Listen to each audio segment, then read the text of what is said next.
Next topic.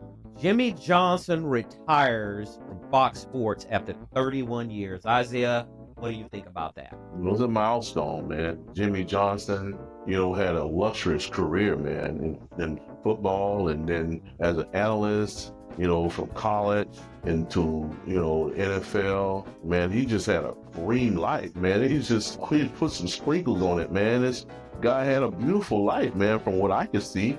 The only thing I don't see something bad happen to him with a hurricane. But other than that, when hurricane came and tore his place down in the Keys, that's the only time I've seen his life with some stumbling blocks. But other than that, it's been beautiful. Because even when he left, the Cowboys, man, he just transitioned right into something that, he loved. They tried to get him back to come back to the coach again. They started throwing all of these dollars at him to come bring him back. And he was like, no, man. And it was teams that I know he could have went over there and fixed. But he said, nah, I'm not doing that, man. And then he finally rekindled his relationship with Jerry Jones. And he just said, no, I'm not doing it. I'm not going back out there and humiliate myself with these knuckleheads who don't listen, because his philosophy and his way of coaching, won't even work today, because you got to massage these guys and bust black heads out their back and all this stuff for them to even come to practice on time. So that wouldn't work with Jimmy. He would have a club without anybody on there, because he'll be firing guys right and left, man, the way he coached. But, he was a guy who was a perfectionist. He had great teams everywhere he went.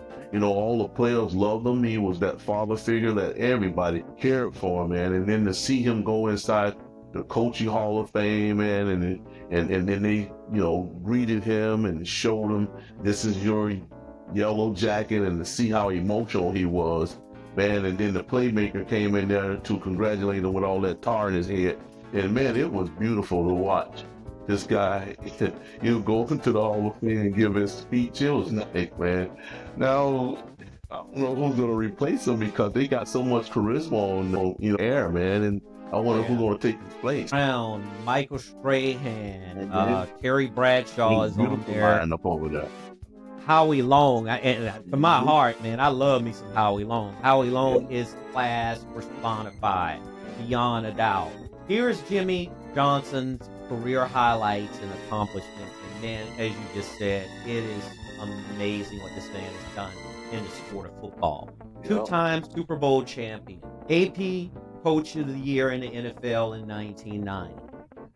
National champion for the Miami Hurricanes in 1987. Walter Camp Coach of the Year in 1986. Big 8 Coach of the Year in 1979, and that's when he was coaching at Oklahoma State. And by the way, Dexter Manley actually played for Jimmy Johnson. Did you know that? Okay, I just wanted to get that out there, because Jimmy Johnson, he went to Jimmy Johnson and asked Jimmy Johnson, could Jimmy Johnson help him get a car, because he didn't have a car. And Jimmy Johnson told him, you know what? Go get your bike. That way you get better exercise on a bike. You don't need no car. And this was back in the time where exactly. So this is back in a time where they weren't, balling like they are now. These players are driving Bentleys and Rolls Royces around campus. Look at Colorado. Look at